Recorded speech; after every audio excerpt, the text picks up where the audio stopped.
Para mí siempre será un privilegio y un gusto poder compartir con personas que tenemos un interés común como la bioética, para que en conjunto empecemos a pensar y a establecer cuál es la mejor conducta, la pregunta ética por excelencia.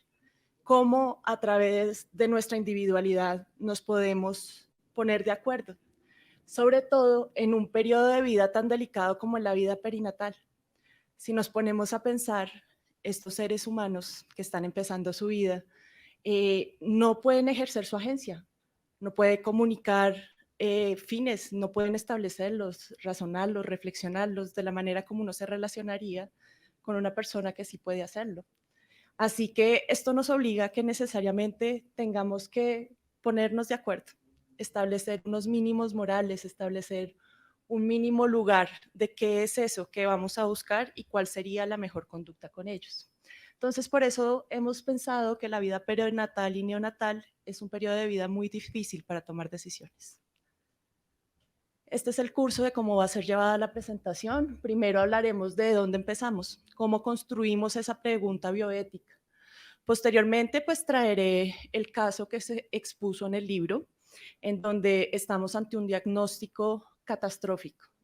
¿Y por qué catastrófico? Porque no va a haber un resultado para el cual un agente moral se pueda sentir completamente tranquilo.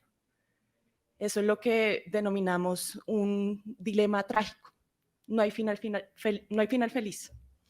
Sin embargo, sí puede haber un buen final en la medida de cómo nos aproximamos y cómo el modelo de toma de decisiones compartidas parece darnos esos elementos necesarios en una sociedad que aspira a las buenas conductas, al cuidado y a la justicia.